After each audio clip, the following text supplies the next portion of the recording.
Assalamualaikum warahmatullahi wabarakatuh, teman-teman. Kembali lagi bersama saya Kenneth Kumis dan seperti biasa di channel Info Sosial. Nah, teman-teman, masih kita bersama dengan KKBR, pemain lama yang belum tergantikan. Kali ini kita akan berbincang-bincang lepas bersama dengan KKBR terkait atau seputar dengan persoalan politik atau seputar persoalan Pilpres KKBR. Siap, kenapa? Nah, KKBR ini kan sebentar lagi kan Pilpres akan segera berlangsung. Kayaknya sepertinya 2 bulan lagi kayaknya. 2 bulan lebih lah ya. Ini sepertinya Pilpres akan ditunda atau gimana nih? Kalau dari hasil bacaan atau penglihatan KKBR soal Pilpres ini, ada potensi ditunda atau gimana? Baik, terima kasih. Kenneth Kumis, laki-laki ini memang dia sedikit progres. Terima kasih teman-teman Infosa Official, Beta Bung Rey dan Owner Walang Bacarita. Beliau hari ini untuk paksa sih sebenarnya. Sebenarnya informasi ini karena semua orang boleh diskusi, tapi semua orang boleh baca cerita, memberikan infosa, tapi tidak semua orang untuk membaca sampai ke hal-hal teknis. Pilpres itu kalau beta ada buka di Google ini, tahapannya jelas. Maret, April, ya kan, bla bla. Jadi kalau ketong hitung sampai sekarang berarti tinggal 2 bulan lebih. 2 bulan lebih. Taruhlah 3 bulan. Iya. Hari ini masyarakat itu disibukkan dengan di media sosial. Ya, ada YouTube, ada IG, ada TikTok, dan Twitter. Ya. Orang selalu serang menyerang di situ. Dan sampai hari ini pun belum ada penetapan. Konon katanya nanti di tanggal minggu besok lah ya, itu penetapan. Dan penetapan itu juga Pak Prabowo disuruh untuk bagaimana berpikir untuk apakah bertahan dengan Mas Gibran atau Wali Kota Solo ini, ataukah beliau ganti wakil. Nah, ini kan juga problem yang sampai hari ini disebutkan KPU dan masyarakat semua disebutkan dengan itu yang pertama, Ken. Yang kedua adalah masyarakat hanya berputar untuk mengikuti dan berdiskusi saling hujat menghujat soal kejadian-kejadian, contoh diskusi soal menghujat-hujatan soal PDIP yang dari awal kemarin, contoh di Bali, baleho, terus ada polisi juga yang konon katanya diduga yang memasang baleho Gibran sama Prabowo itu polisi gitu. Nah, ini kan problem katong. Nah, yang hari ini juga teman-teman dari NGO dong meminta untuk ini pelanggaran pemilu dan ini harus diusut tuntas. Nah, Infosa juga jangan ketinggalan soal begini-begini. Karena memang polisi atau pihak penegak hukum kan independen ya. Ya, namanya PNS dan polisi tentara itu mereka harus netral. Kecuali orang yang kerja di kantor swasta. Selama dapat gaji dari negara itu harus netral. Begitu. Tidak diberikan hak memilih ya? Iya, ASN kan dia memilih, cuman ya jangan sampai ada yang mengarahkan untuk mendukung paslon tertentu. Itu yang kedua ya. Yang ketiga, sangat disayangkan ini hari ini teman-teman muda, terutama aktivis dan mahasiswa terutama, mereka larut dan hanyut dalam mengikuti isu yang dibangun oleh partai politik. Dan ya mereka bahasa SBT-nya begini, mulat aja di situ. Bahasa Klesir. Mutar aja di situ. Kalau bahasa Klesirnya mulat. Itu. Akhirnya ada hal-hal yang hari ini harus ditekankan kepada KPU, mereka tidak mengawal itu. Coba ini sebelum menjawab pertanyaan ini, katong harus lihat dulu masalah-masalah ini. Jadi KPU hari ini di tingkat kabupaten kota itu se-Indonesia itu hampir belum semua dilantik. Kemarin kan baru 10 ya, 10 Ya, kabupaten kota. ya. Artinya ada ribuan, iya nggak sih? Iya. Ratusan hingga ribuan kabupaten kota di Ratusan Indonesia. ribu. Iya kan? Ya. Yang harusnya dilantik. Ini kan tinggal 2 bulan lebih. Iya. Ini baru 10 kabupaten yang. Ya, artinya bahwa Pilpres itu tinggal 3 bulan lah. Ya kalau mau dihitung-hitung 2 bulan lebih lah ya. Nah, sampai hari ini bagaimana persiapan KPU? Tapi kan tahapan-tahapannya kan sudah berjalan. Bicara soal tahapan iya, tapi tahapannya KPU pusat dan seluruh KPU di se-Indonesia ini kan harus dong siap. Oke. Kalau belum dilantik kan dia belum bisa kerja. Iya. Bagaimana dia menyiapkan, dia sosialisasi, bagaimana dia perangkat-perangkat di bawahnya harus disiapkan. Iya kan? Nah, bagaimana dia harus koordinasi dengan pihak-pihak yang lain. Oke. Nah ini kan butuh waktu, nggak mungkin juga kena harus ketemu butuh waktu 1 hari atau 2 hari. Ini kan serentak ya. Iya. Pemilihan dan pelantikan ini kan serentak ya. Soal KPU dan Bawaslu ini. Iya, jadi dari tahapan itu saja sampai hari ini soal pelantikan itu saja belum clear. Oke. Sedangkan Pilpres tinggal 2 bulan lebih, taruhlah full 2 bulan. Oke. Yang keempat, hari ini KPU juga disibukkan dengan adanya KPU dan masyarakat dan partai politik itu juga disibukkan dengan urusan keputusan Mahkamah Konstitusi. Oke. Dan naik lagi Mahkamah MK itu ya. MK. Nah, udah MK aja lah ya. Mahkamah Kehormatan Mahkamah Konstitusi. Nah, itu juga digugat. Majelis Kehormatan Mahkamah Konstitusi itu juga digugat hasil putusannya. Nah, dan itu bukan saja keputusannya MK digugat juga. Iya, sekarang kan digugat juga. Artinya ini belum clear. Ya. Begitu. Jadi kita ini disebutkan dengan hal-hal seperti itu dan harusnya tugas teman-teman salah satu infosa meminta untuk KPU jangan main-main juga gitu loh. Okay. KPU harus siap dalam menyiapkan perangkat-perangkat di bawahnya seperti di provinsi, kabupaten, kota yang hari ini belum semuanya dilantik. Oke. Melihat dari situasi dan persiapan KPU seperti ini beta pastikan dari jawaban itu ini bisa mundur Pilpres, ditunda berarti. Bisa ditunda karena persiapan ini belum clear. Yang kedua ini yang perlu katong harus ingat bos. Oke. Ini hal yang paling vital yang harus disiapkan oleh KPU se-Indonesia, dan ini juga tidak dilihat oleh teman-teman mahasiswa atau pemuda agar ini menekan KPU. KPU harus ditekan. Apa yang beta mau sampaikan? Oke. Surat suara bos. Maksudnya bagaimana tuh Pak Kebar? Gini, KPU aja belum pelantikan semua nih. Oke. Ya enggak? Surat suara ini kan anggaran negara. Anggaran negara ini maka perlu adanya yang disebut dengan tender. Benar enggak sih? Oke. Maksudnya betul keseng. Proyek itu butuh tender keseng. Proyek surat suara. Oke. Pasti butuh tender.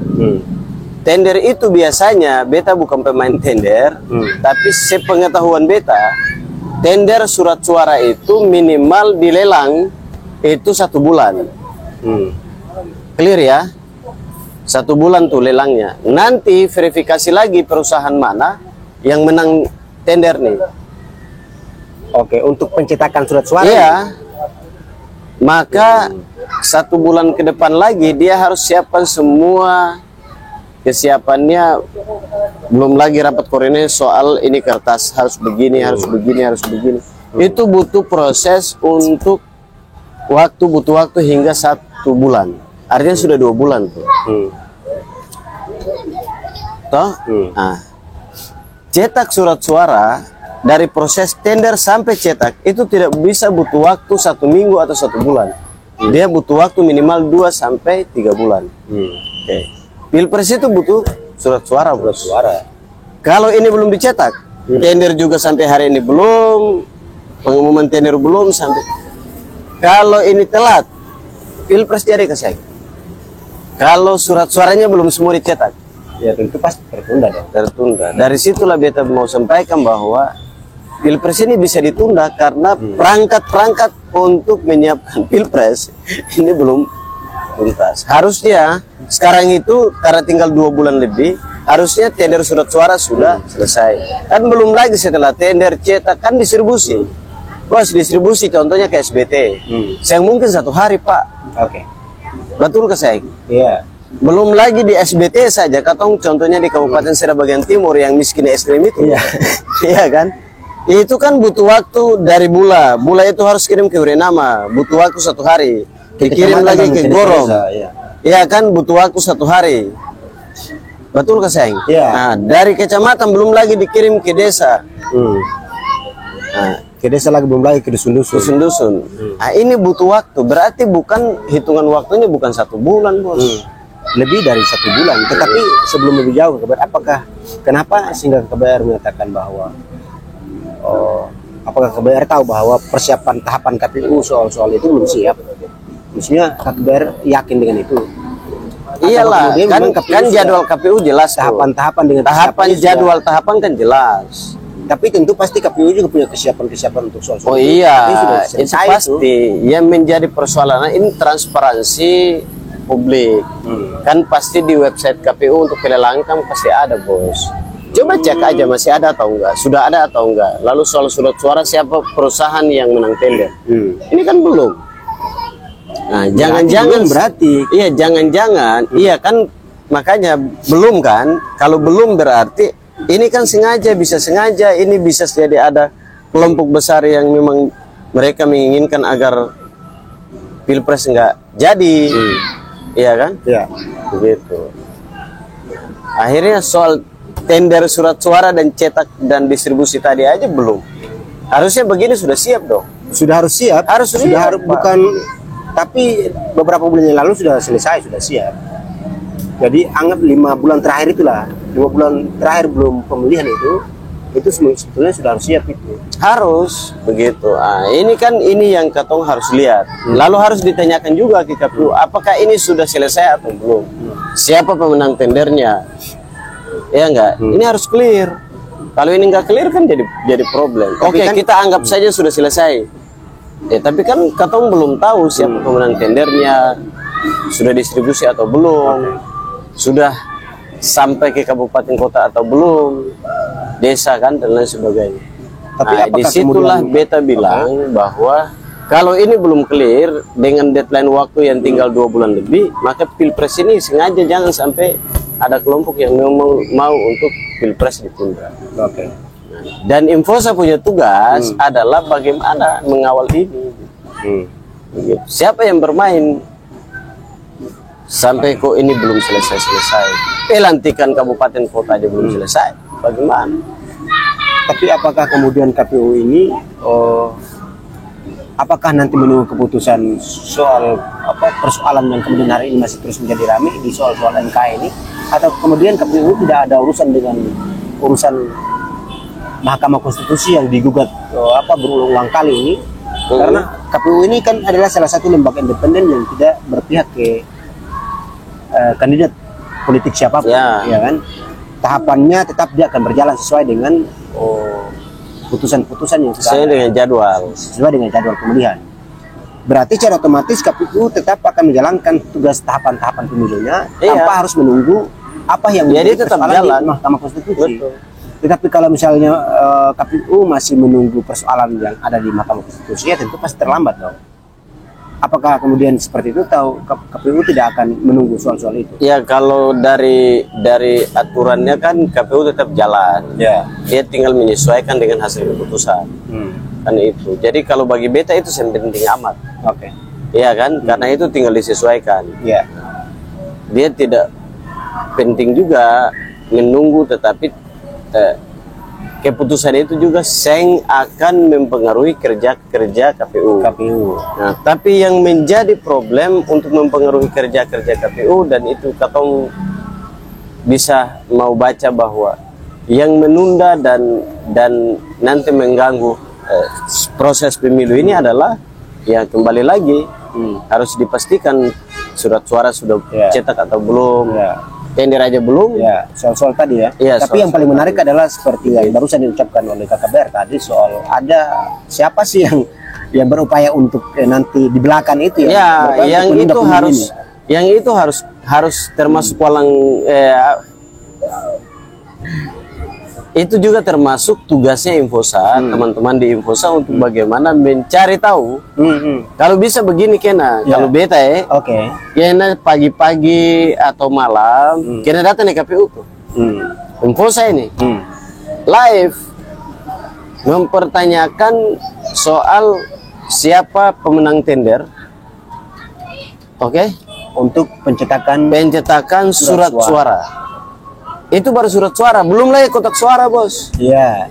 Iya nggak sih? Apakah sudah atau belum? Kalau sudah harus clear. Berarti di websitenya KPU belum ada? Sepertinya belum, nanti dicek. Itu tugas Infosa, cari Infosa. Jadi kita ini maksudnya nanti dicek juga. Iya, kan? Harus Kena bikin ngevlog atau Kena datang di KPU saja buat live, lalu tanya aja. Siaran langsung. Karena nggak mungkin Kena masuk di dalam kan. Jadi di luar aja. Siapa tahu ada orang KPU yang jawab, baik KPU pusat atau KPU kabupaten kota. Ini adalah bentuk daripada mengawal proses demokrasi di negeri ini. Itu kalau Infosa mau garap barang soal transparansi ya. Iya dong, penyelenggara pemilu. Lah kan pertanyaan gampang, kalau surat suara belum clear, kotak suara belum clear, pemilu jadi keseng. Ya itu masalahnya di situ. Kira-kira jadi keseng. Tentu pasti akan tunda. Karena pemilu berjalan atau tidak itu kan harus segala atribut atau persiapan harus diselesaikan dulu. Orang nikah saja Kena. Orang nikah aja itu urusan undangan dulu. Catering, apalagi gedung, dekorasi gedung, ya enggak, keluarga dari kedua belah pihak, teman-teman harus dipastikan itu. Belum lagi cateringnya itu makannya apa dulu. Kalau orang Maluku berarti kita pakai papeda keseng, ikan bakar keseng. Kalau saudara-saudara di Jawa itu makanan khasnya butuh keseng. Kan ini semua harus dipastikan. Dan jangan lupa penghulunya. Penghulu ini apakah yang cari ini pihak perempuan atau laki-laki? Nikah di gedung atau di masjid atau di gereja? Iya enggak? Nah ini harus clear. Kalau nggak clear terus nanti habis nikah itu apakah penantinnya langsung pulang ke rumah mereka kalau udah punya rumah, atau mereka harus ke rumah bapak menantu dulu, mertua yang si cewek. Ini kan harus clear. Itu aja harus clear, bos. Jadi itu soal teknis ya. Iya, masalah betul. Begitu Kena. Jadi jangan sampai kita ini terbuai dengan isu-isu yang dibangun oleh tiga kelompok capres dan cawapres ini, lalu kita lupa melihat hal-hal seperti tadi. Begitu Kena, kira-kira itulah alasannya beta bilang ini pilpres bisa ditunda, karena dengan masalah teknis saja belum clear. Tapi kalau saya tahu apakah sudah atau belum, maka tahapan kedua dari katorang sebagai masyarakat adalah ya harus mempertanyakan. Kira-kira begitu Kena Kumis. Baik KKBR, karena memang soal transparansi ya pelaksana pemilu ya. Transparansi lembaga Komisi Pemilihan Umum yang menjadi lembaga teknis untuk melaksanakan yang namanya adalah pilpres dan pemilihan gubernur dan baik itu bupati, segala macam hal, dan itu tugas dia. Tapi kalau misalnya tidak ada transparansi soal tahapan-tahapan pemilu kepada masyarakat seperti Kena dan KKBR, ya tentu itu akan menjadi sebuah pertanyaan besar. Tapi teman-teman, ini hanya sebagai satu pembahasan yang kemudian, tapi nanti kita juga cari tahu kebenarannya di situs resmi lah ya, Ya, di KPU, agar supaya kita juga jangan sampai tertinggal atau ketinggalan mendapatkan informasi-informasi terupdate dari Komisi Pemilihan Umum. Dan itu hanya sebagai hasil bacaan saya ya, dari KKBR, tetapi itu juga tidak menjadi sesuatu yang harus dianggap sebagai suatu yang apa namanya sudah fix begitu ya. Iya, soal fix dan tidaknya ini kan teman-teman tinggal cek. Kalau belum, maka bicara belum dilaksanakan oleh KPU, maka ini potensi bos. Jangan-jangan sampai panitia ini ada yang bermain di KPU, lalu untuk bagaimana memperlambat ini, untuk biar pemilu ini ditunda, kita terus tahu. Begitu Kena. Jadi soal siapa dibalik upaya untuk penundaan pemilu ini juga menjadi suatu PR bagi masyarakat teman-teman Indonesia. Itu menjadi berita informasi hoax. Iya, makanya harus dicek lagi. Ya. Itu, dan itu menjadi tanggung jawab masyarakat Indonesia dan wabil khusus Infosa Official. Begitu Kena. Siap. Ini penting karena urusan kecil ini bukan kecil Pak, Ini urusan besar. Urusan besar. Sprok dulu Kena. Ya, kalau misalnya sampai pemilu ditunda itu menjadi masalah besar itu. Dan pasti sih kalau beta, Dan mudah-mudahan apa yang menjadi hasil bacaan KKBR itu salah ya, jangan sampai benar ya. semoga salah. Semoga salah. Tapi kalau benar juga nggak ada masalah. Nggak masalah. Tetapi itu luar biasa kalau sampai hasil bacaan KBR soal penundaan pemilu ini betul adanya, ya kan? Berarti terakhir deh KKBR, Siap. pesan-pesan untuk teman-teman Infosa Official soal pertanyaan-pertanyaan yang kemudian KBR jawab tadi soal penundaan pemilu. Baik, Kena Kumis. Seprok dulu. Baik. Satu batu. Minum air sedikit boleh kan? Minum air boleh. Baik, makasih Kena Kumis. Apa sih nggak boleh untuk Iya. Memang kalau tamu di Infosa ini teman-teman memang spesial karena ditanyain. Jadi sebelum kita jadi narsum di Infosa itu ditanyain Mas atau abang atau kakak atau adik atau bang lah ya, atau mbak atau neng atau kakak gitu ya, atau nona ya, mau minum kopi atau minum air. Karena tadi beliau ini tanya minum kopi kah air, beta beli minum air biar sehat. Pesannya begini Kena, tugas Infosa dan kawan-kawan Infosa di Infosa Official dan rakyat Indonesia, terutama anak-anak muda, adalah jangan larut dan hanyut untuk ikut dalam isu yang dibangun oleh 3 kelompok ini atau kelompok di luaran 3 ini. Kenapa? Isu-isu itu adalah isu bikinan, isu yang diciptakan, yang dibuat untuk kepentingan pribadi mereka. Clear ya? Tugas kita adalah bagaimana melihat sesuatu yang di luar itu. Karena semangat kita adalah semangat menjaga Indonesia, semangat bagaimana biar Pilpres jalan dengan lancar, aman dan damai. Tugas kita adalah menghindari chaos. Tugas kita adalah mengawal anggaran negara yang anggaran itu bersumber dari pajak negara yang Infosa dan keluarga Infosa, teman-teman Infosa Official dan dari beta kita semua bayar lewat pajak. Nah ini kan sumber anggaran itu ada dari situ. Nah, jangan sampai sumber anggaran ini, APBN ini digunakan oleh kelompok-kelompok yang tidak bertanggung jawab. Kalau pemilu ditunda, apakah uang itu dikembalikan atau uang ini lari kemana? Kan tahu. Maka tugas teman-teman di Infosa Official dan kita semua adalah harus melihat hal-hal yang di luar dari isu yang dibangun oleh kelompok-kelompok ini. Karena itu kepentingan mereka. Kepentingan kita kan menjaga anggaran negara, jangan sampai ada yang korupsi. Karena kalau ada korupsi di situ, maka yang namanya miskin ekstrem seperti SBT itu akan terjadi di Indonesia. Itu.